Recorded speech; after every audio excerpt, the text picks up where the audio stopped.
Saison 2 de Monologue. On continue d'écouter ce qui se passe dans nos têtes et cette fois, on part à la rencontre de personnes qui font bouger les lignes et qui font bouger le monde. Allez, c'est parti. Bonjour, je suis Anne-Gabrielle et vous écoutez Monologue, le podcast qui dit tout haut ce que tout le monde pense tout bas. Au fil des épisodes, nous irons ensemble à la rencontre d'invités qui nous parleront de la petite voix dans leur tête. Comment elle leur parle, comment ils se parlent et ce que ça fait d'être eux. Alors bienvenue. Monologue, ça fait comment d'être vous ? On n'a pas le choix.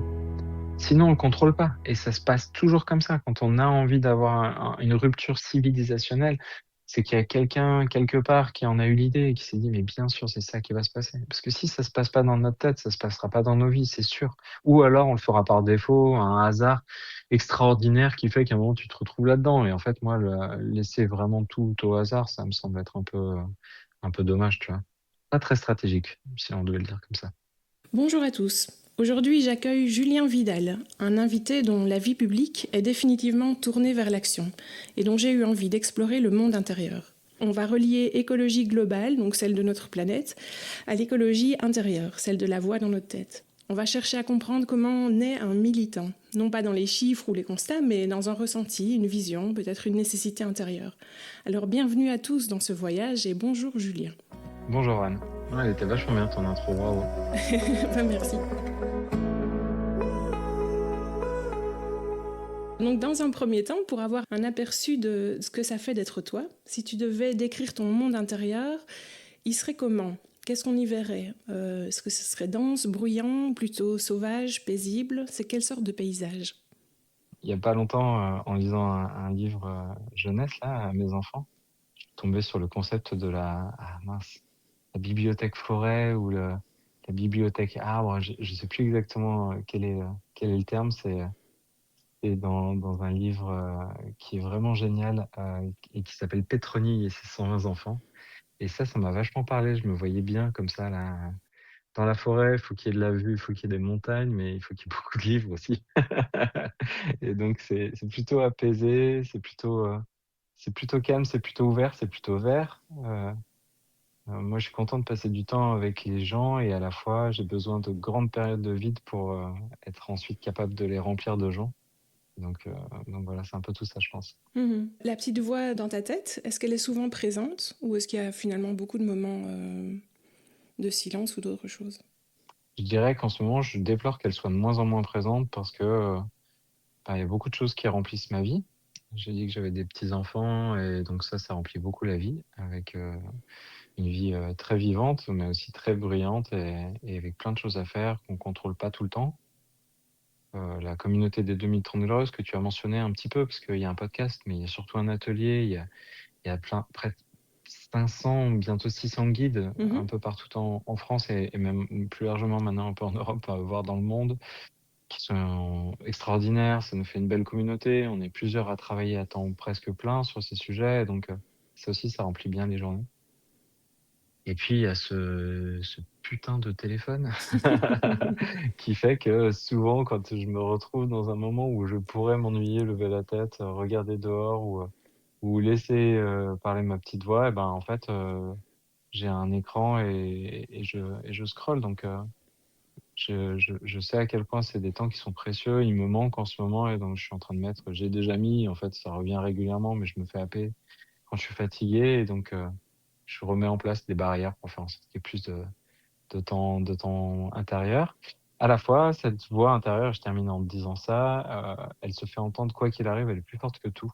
Et donc, elle arrivera toujours à trouver un moment, que ce soit sous la douche ou au moment où je me couche. Dans un train en regardant par la fenêtre, il y a un paf, un moment, elle va réussir à être là et à me rappeler à moi-même. Donc, je sais pas si c'est une chance ou une malédiction, parce que ça secoue quand même sacrément et ça laisse pas le temps de s'ennuyer, cette petite voix intérieure, mais pour l'instant, elle est audible, ouais, elle est forte, elle est là. Et cette petite voix, on sait qu'elle sert à plein de choses, comme analyser, compter, juger, se souvenir, anticiper. C'est quoi l'activité préférée de ta petite voix dans les moments où elle est audible? Je sais pas si c'est l'activité préférée, moi ça me désespère un peu, mais clairement c'est une petite voix qui anticipe. Je suis beaucoup dans l'anticipation Mm. et notamment dans la logistique, anticiper les courses, anticiper les repas, anticiper le ménage, anticiper les machines, anticiper ce qui va bientôt nous manquer, anticiper les déplacements, anticiper les activités, les rencontres, les moments où je serai avec des gens et qu'il faut que tout soit nickel et voilà, c'est beaucoup ça, c'est beaucoup de l'anticipation des moments pour les autres. C'est pas une petite voix qui est très souvent centrée sur moi-même et qui me dit de prendre du temps pour moi et de faire les choses qui me plaisent. Donc, il y aura d'abord cette petite voix qui va dire, attends, il faut que tu fasses tout ça pour les autres. Et une fois que tout ça pour les autres c'est fait et qu'il reste un peu de temps pour moi, alors elle va me dire, mais attends, tu te souviens que tu voulais jouer d'un instrument, que tu aimes faire du sport et à la fin de la fin de la fin, il me reste que j'adore le plus faire au monde, c'est-à-dire ouvrir un bon bouquin ou une bonne BD. Et ça, c'est plus ou moins présent. Un peu moins que plus en ce moment d'ailleurs. Et si on va sur le terrain des émotions, c'est quoi l'émotion qui revient le plus souvent dans ton quotidien en ce moment? Ces dernières semaines, c'était le fait d'avoir le sentiment d'être un peu débordé, même si j'ai l'impression qu'avec les années, à la fois, je me rends compte que c'est un vrai luxe, c'est un privilège d'être débordé sur des actions, des métiers, des missions, pardon, dans lesquelles je m'épanouis, j'ai du sens. Et donc, j'apprends à en profiter, à le contrôler, à l'anticiper, à le prévoir pour que ces moments d'accélération, je les subisse moins. Et puis, je sache aussi en profiter pendant qu'elles arrivent et puis les célébrer. Là, typiquement, tu vois, on est avec 2 copains, Lauriane et Quentin, en train de relancer une campagne de financement, enfin, qui d'ailleurs est en train de se terminer, sera sans doute terminée à l'heure où sera diffusé le podcast, d'un livre jeunesse. Et donc, Mhm. c'est 1 mois de sprint. Avant ça, il y a eu la préparation, il y a plein de choses, tu vois?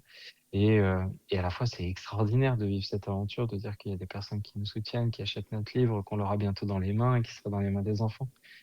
Donc voilà, je crois que là, en ce moment, ma petite voix, elle me dit, c'est bien, t'en as bien profité, t'as bien anticipé, maintenant kiffe tout ce qui est en train de se passer, c'est vraiment très chouette. Mm. Donc il y a un peu de ça. Il y a un peu de ça en ce moment. Donc elle est en mode Beaucoup de ça. enjoy. Ouais, parce que sinon, en fait, tu pètes un plomb. Moi, ma petite Mm. voix, elle sait depuis bien des années, peut-être un peu plus que la moyenne des Français, que c'est la grosse merde à tous les niveaux. Climatique, oui, mais démocratique, au niveau de la pauvreté, au niveau des questions d'équité, de genre, de plein de choses. Et du coup, elle est toujours un peu connectée, active là-dessus parce que j'y ai été confronté dans plein de facettes de ma vie ces dernières 15-20 ans. Et puis, parce que j'y reste connecté, parce que tout mon flux informationnel, mes groupes d'amis, de ma manière de me nourrir dans mon imaginaire et dans l'actualité fait que je suis connecté à ça et que je vois que malheureusement, il y a des signaux faibles qui me font me dire que c'est pas perdu et qu'il y a des choses qui avancent, mais il y a aussi beaucoup de choses qui font que tu te dis, mais c'est de pire en pire, quoi. Et donc, tu vois, il y a toujours un peu ce tiraillement entre putain, mais on a loupé tellement de virages, on est en train de gâcher tout un tas d'occasions et à la fois le côté de se dire bon bah quoi qu'il arrive, moi je suis heureux dans ce que je fais et même si je gagne au loto, je le ferai quand même et j'ai pas envie d'avoir de regrets, et j'ai pas envie que quand mes enfants ils seront en âge de me regarder droit dans les yeux, de me dire mais toi papa t'as fait quoi? Que je détourne le regard parce que je saurais pas les regarder, Mhm. je n'oserais pas. Et puis le fait que bah en fait quoi qu'il arrive, je kiffe tout ce que je fais, j'y prends énormément de plaisir donc ouais, il y a ça, il y a l'idée d'en profiter parce que j'ai mis du temps à me sentir bien à me sentir en contrôle, à me sentir en proactif et ouais, par rapport à ce que je fais professionnellement, à la place que je trouve. Et maintenant, cette place que j'occupe et les gens avec lesquels je suis dans mon quotidien perso et pro, c'est un vrai plaisir, ouais, c'est un vrai bonheur. Donc, faut que je célèbre ce privilège-là, ces privilèges-là. Mhm. C'était justement une de mes questions que je voulais te poser, c'était comment est-ce que tu peux gérer cette tension intérieure que beaucoup d'êtres humains partagent à l'heure actuelle? Comment tu fais pour ne pas te laisser submerger par la gravité des enjeux écologiques et autres que tu viens de Hmm. citer, et tout en restant lucide et avec une envie d'un... Donc toi, si j'entends bien, c'est T'es dans le fait d'essayer de profiter des actions que tu aimes, mais justement de te mettre en action alors. Franchement, Anne, je vais te dire un secret. Tout ce qu'on fait, c'est d'une certaine manière un peu inutile, tu vois? Et en même temps hyper important. Donc il faut, à la fois, grave se lâcher les baskets et d'un autre, se dire qu'en fait, on sait jamais ce qui va réussir à faire pencher quelque chose du côté qui nous intéresse et donc, au pire, ça marche, tu vois? C'est un peu cette énergie-là, de se dire: «Au pire, ça marche, en fait» et donc, moi, je le fais pas pour sauver le monde, je le fais pas pour me donner une importance que je n'ai pas parce qu'en fait, si on le fait pour ces choses qui qui qui sont pas nous et qui ouais, je sais pas, qui remplissent un vide, ben, alors à un moment ou un autre, on se fait piéger, quoi. On va manquer d'énergie, on va sentir que qu'on n'y arrive pas. Enfin, il y a plein de choses qui vont faire qu'on va être rattrapé par, de plus en plus ce qu'on appelle le burn-out militant ou ce genre de choses. Alors qu'en fait, moi, je le fais d'abord avec une sorte d'égoïsme bien placé, tu vois? Je le fais parce que, bah, en fait, vraiment, ça me fait du bien, ça me fait plaisir. C'est c'est ma curiosité enfantine de mais pourquoi? Mais je comprends pas et ces personnes-là, qu'est-ce qu'elles font et qu'est-ce qu'elles en pensent? Et pourquoi toi, tu penses que tu es pas assez? Pourquoi tu penses que tu es pas suffisant alors que tu es une personne extraordinaire? Regarde, si tu me fais confiance et que tu participes à ce format ou que tu écoutes ça, tu vas te dire qu'en fait, toi aussi, tu es extraordinaire. Et donc ouais, c'est vraiment un égoïsme bien placé. Après, je te dis pas que de temps en temps, quand il y a des grands pivotements là, je suis pas un peu, fracassé moi aussi pendant quelques jours et à me dire: «Mais putain», pardon, je suis un peu vulgaire des fois, mais pendant 3 jours un peu sonné, tu vois? Et puis en fait, ça passe et je me dis: «Bah, attends, est-ce que je suis au bon endroit? Est-ce que je suis au bon moment? Est-ce que, si je me regarde depuis mon futur à court ou moyen terme, je me dis que j'ai bien fait de continuer dans cette tendance-là?» Et puis, bah, je me laisse les 2-3 jours de fracas pour répondre à nouveau à cette question, prendre une sorte d'engagement avec moi-même et d'y retourner, ouais, bien sûr. Et des fois, je suis vraiment dépité, des fois, je suis saoulé, des fois, je suis en colère et je veux pas ignorer ces sentiments-là parce que ces émotions-là, parce que en fait, c'est des émotions qui sont légitimes et qui servent quelque chose. Par contre, je veux pas que ce soit des émotions qui soient en permanence, tu vois, prioritaires. Parce que je trouve que c'est des émotions qui, à terme, déséquilibrent, qui fatiguent. Elles peuvent aider tu vois, un sursaut, un éveil, une prise de hauteur, un recul critique, mais pas mais moi, en tout cas, elles me font pas tenir sur le temps long. J'ai besoin plutôt du lien, de la joie, j'ai besoin de la créativité, j'ai besoin d'humour. C'est plutôt ces énergies-là qui me Mhm, mhm. Bah, j'adore cette vision de au pire ça marche. C'est vrai que ça résume bien ouais, ça te parle? l'intention. Oui, tout à fait. Et puis en plus, je trouve que quand on se reconcentre sur notre pouvoir, on arrête aussi d'en donner à celles et ceux qui, en fait, ont besoin de notre inaction pour en avoir, tu vois? Mhm, Et donc, bah, en refaisant ce que tu fais, en allant au plus proche de ta vibration vraiment profonde, je trouve que, bah, tu arrêtes d'être sidéré et je trouve que c'est dans la sidération parfois que notre inaction, elle donne, je me répète, du pouvoir à celles et ceux qui, en fait, ne méritent pas notre attention, notre temps, notre énergie, notre colère, notre apathie du coup, tu vois? ouais, Et ouais, que ouais. quand on se remobilise, quand on détourne le regard de ces gens, en fait, bah, d'une certaine manière aussi, ça leur permet d'être moins éclairés par notre attention, la lumière qu'on leur dirige et puis, bah, de les faire un peu rapetisser ces gens-là. Ouais, ouais, ouais. Tu parlais tantôt du fait que tu peux avoir de temps en temps 2-3 jours de chaos où ton mental peut s'emballer, aucune émotion te submerge. Qu'est-ce qui t'apaise dans ces moments-là? Est-ce que tu as une petite procédure pour passer à travers ce genre de moments?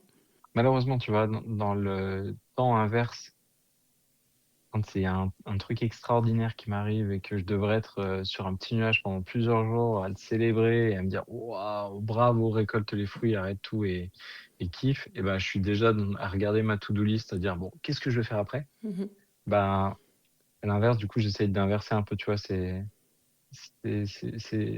2 champs, ces deux opposés en me disant: «Bon, quand il y a un truc à célébrer, essaie de ralentir et de célébrer un peu et de pas te remettre tout de suite dans l'action» et à l'inverse, bah, quand tu es un peu sidéré et qu'il y a un truc qui aurait tendance un peu à te noyer, bah, au contraire, remets-toi dans de l'action, facile, accessible, mais qui te fait sentir vivant, quoi, qui te oui, met oui. qui te laisse en mouvement et parce que si j'ai peur parfois qu'une inaction prolongée, appelle une inaction prolongée, tu vois? Mhm, ouais.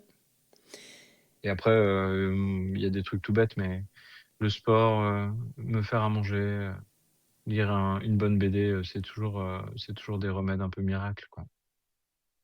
Passer du temps avec mes enfants, ma compagne, aller voir ma famille, enfin, tu vois, des choses qui peuvent paraître un peu bêtes comme ça, Bah non, c'est le mais qui lien, font du quoi. bien. Oui, Exactement. C'est une soirée avec les copains. c'est ça.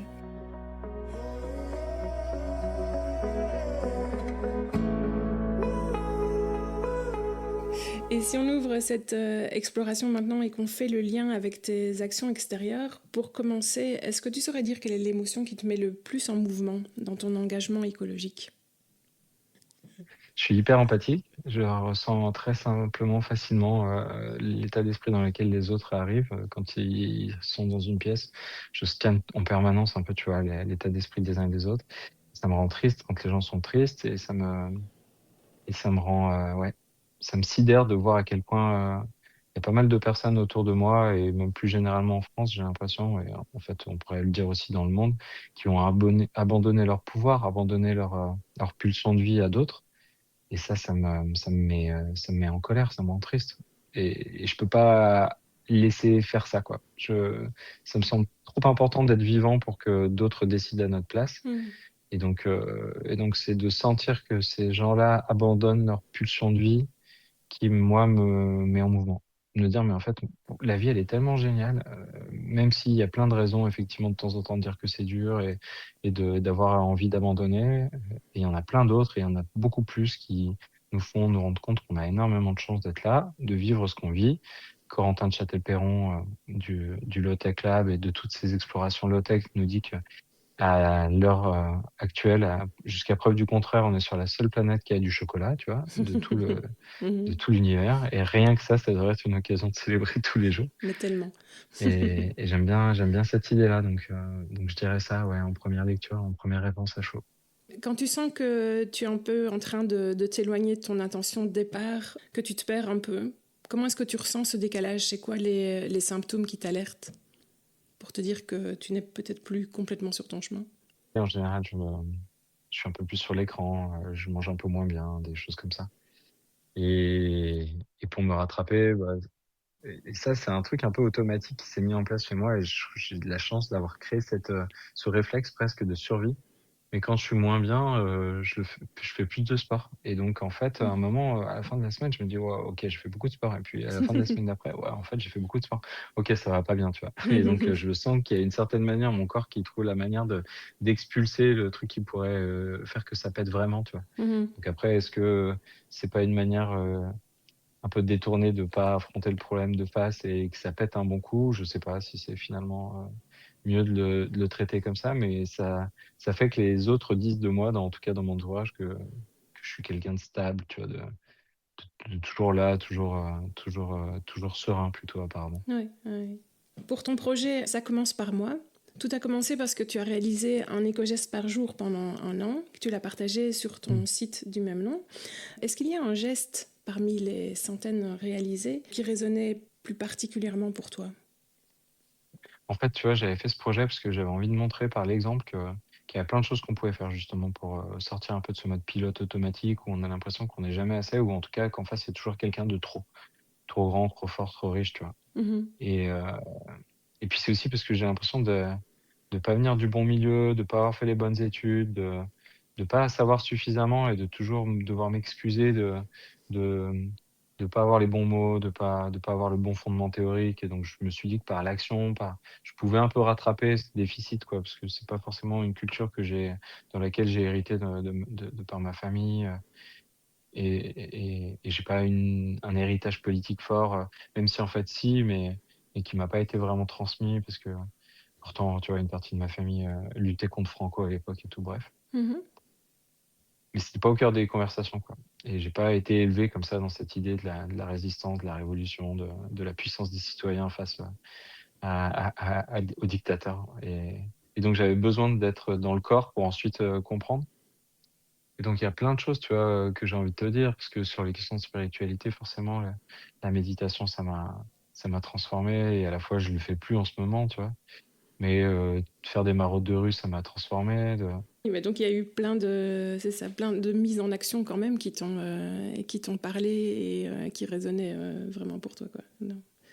dans tout ça. Et c'est parce que, en fait, je faisais vraiment pour ça, parce qu'il fallait que Ouais, ça me parle et que ça résonne pour moi. ouais, Je le faisais pas pour les autres, tu vois? Je c'est le faisais ça. pas parce que, supposément, il fallait absolument que je baisse mon empreinte carbone ou je sais pas quelle connerie, Mhm, tu vois? mhm, Non, je le faisais parce que je voulais vraiment me dire que en tant qu'adulte, face, à tout ce qui est, tu vois, en discussion, en défi à notre époque, bah, comment je me positionne de manière responsable. Je peux pas tout faire, mais responsablement, c'est pas du tout français, de manière responsable, pardon. On reprend. De manière responsable, je peux pas m'empêcher de les adresser, ces sujets. Même si je sais que ça veut dire que, bon, bah, je peux faire que ça veut dire que je peux, pour l'instant, en l'état de mes compréhensions, moyens, puissances, faire que ça, ou attendre d'eux, mais au moins je les regarde droit dans les yeux, ces sujets. mhm. Et pour la rédaction de ton livre Mon métier aura du sens, quand tu as rencontré des hommes et des femmes qui remettent déjà aujourd'hui du sens dans leur quotidien, qui par leur métier prennent soin du vivant, quelle est Mmh. l'émotion qui t'a le plus marqué dans leur récit? Et c'est la certitude d'être au bon endroit, tu vois? En fait, je te disais tout à l'heure que si je gagnais au loto, je ferais pas différemment. Bah, en fait, si ces gens-là, ils gagnaient au loto, ils feraient pas différemment, tu vois? Mhm, Ils iraient pas aux Maldives, se barrer à l'autre bout du monde, tu vois? Bah si, peut-être qu'ils feraient différemment parce qu'ils auraient sans doute plus de moyens pour faire ce qu'ils font, mieux et vont passer moins de temps à faire en sorte que, leur modèle économique soit tenable, durable et cetera et cetera. Mais ouais, ouais, c'est l'évidence en fait, je crois que c'est ça, c'est mhm. l'évidence et la joie qui découle de ça, même si c'est dur, même si c'est chiant, même si c'est plein d'obstacles, même si c'est frustrant, bah, en fait, c'est l'évidence de pas avoir d'autre choix que de faire ce qu'ils font.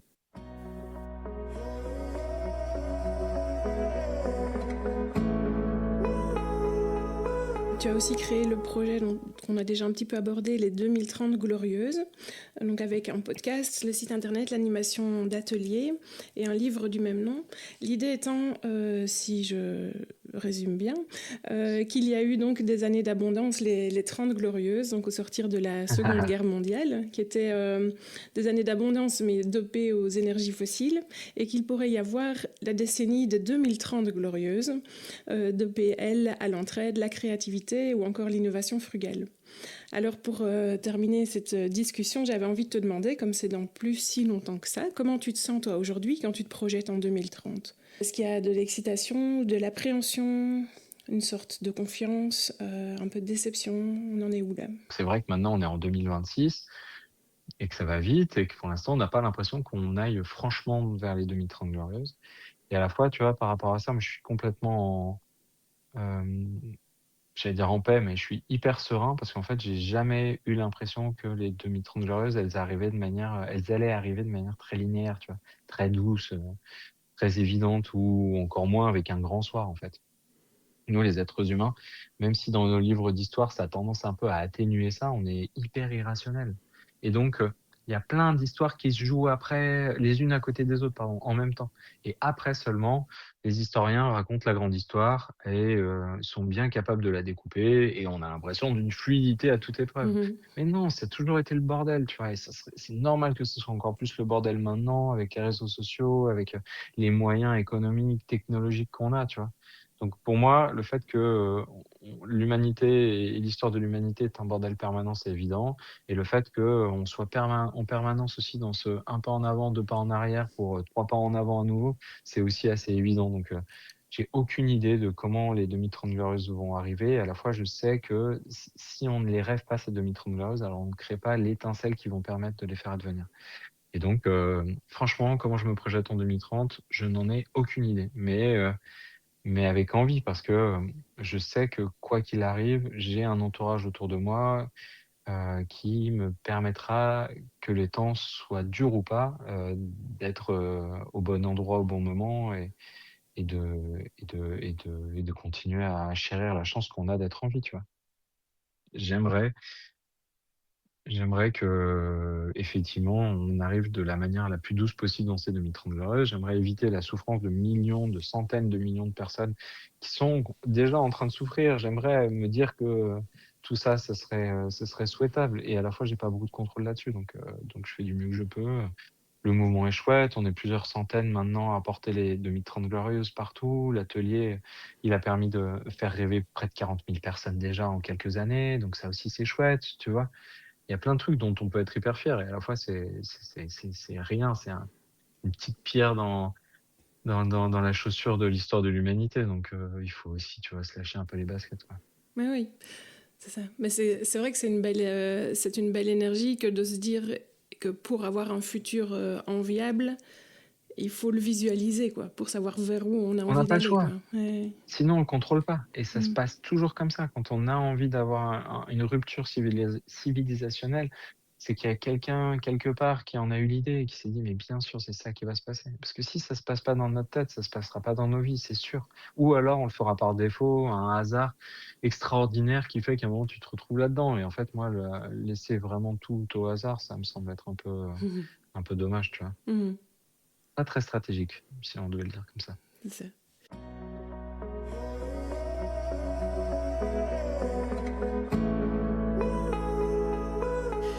Eh bien, merci pour ce voyage intérieur et pour ta sincérité.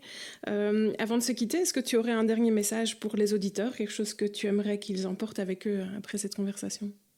Ouais.